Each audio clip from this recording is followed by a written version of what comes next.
গ্রামের সকালটা আর ৫টা দিনের মতোই শান্ত ছিল, কিন্তু মানুষের মনগুলো শান্ত ছিল না।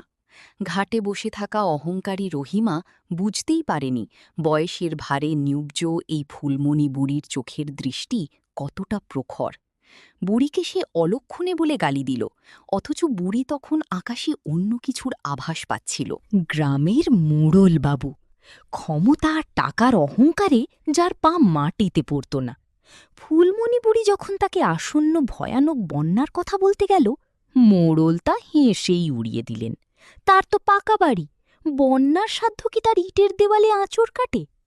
মোড়লের চামচা কাদেল আর বাদল গাছের নিচে বসে বুড়িকে নিয়ে তাদের হাসাহাসির অন্ত নেই। তারা বুঝতেই পারেনি প্রকৃতি যখন প্রতিশোধ নেয়, তখন মানুষের এই ঠাট্টা তামাশাগুলো কান্নায় পরিণত হতে খুব বেশি সময় লাগে না। এদিকে ফুলমণি বুড়ি কারো কথায় কান না দিয়ে নিজের ছোট্ট কুঁড়েঘরের চালে গড়ে তুলেছিল এক অদ্ভুত বাগান।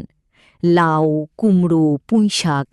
গ্রামের লোক তাকে পাগল বলেছিল, কিন্তু কে জানত এই পাগল বুড়ির চালের বাগানই হতে চলেছে পুরো গ্রামের লাইফলাইন। বুড়ির এই পূর্ব প্রস্তুতি মোড়লের কাছে মনে হল নিছক পাগলামি আর গুজব ছড়ানো। রেগে আগুন হয়ে মোড়ল সিদ্ধান্ত নিয়ে ফেলল এই অলক্ষণে বুড়িকে গ্রাম থেকেই তাড়িয়ে দিতে হবে। ঠিক তখনই নেমে এলো প্রকৃতির সেই ভয়ঙ্কর রূপ।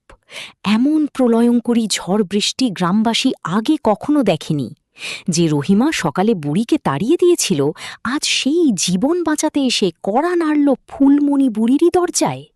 ওদিকে মোড়লবাবুর অহংকারের পাকা বাড়ি তখন তাসের ঘরের মতো কাঁপছে। ইটের ফাটল দিয়ে হু হু করে ঢুকছে বন্যার ঘোলা জল। চোখের সামনেই তলিয়ে যাচ্ছে তার সব সম্পদ। মুহূর্তের মধ্যে মোড়লবাবু বুঝতে পারলেন প্রকৃতির শক্তির কাছে তার ক্ষমতা একেবারে তুচ্ছ।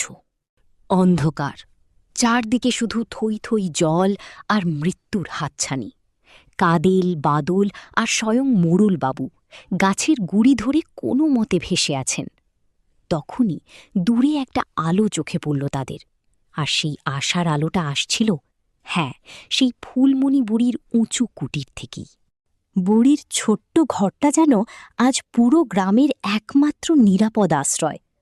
উনুনের গনগনে আগুনে তখন রান্না হচ্ছে সেই চালের বাগানের সবজি। মৃত্যু ভয় আর শীতে কাঁপতে কাঁপতে ঘরের ভেতর ঢুকলেন মোড়লবাবু। যাকে তিনি গ্রাম ছাড়া করতে চেয়েছিলেন, আজ তারই দরজায় তিনি ভিখারি।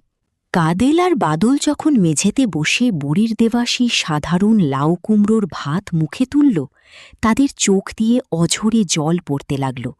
এ যেন শুধু খাবার নয়, এ হল নতুন জীবন। নিজেদের অকৃতজ্ঞতা আর অহংকারের জন্য আজ তারা সত্যিই লজ্জিত, অনুতপ্ত। পরের দিন সকালে প্রকৃতি শান্ত হল, কিন্তু মোড়লবাবুর মনের ঝড় তখনও থামেনি। চোখের জলে তিনি ক্ষমা চাইলেন সেই বৃদ্ধার কাছে, যাকে তিনি একদিন অলক্ষণে বলেছিলেন।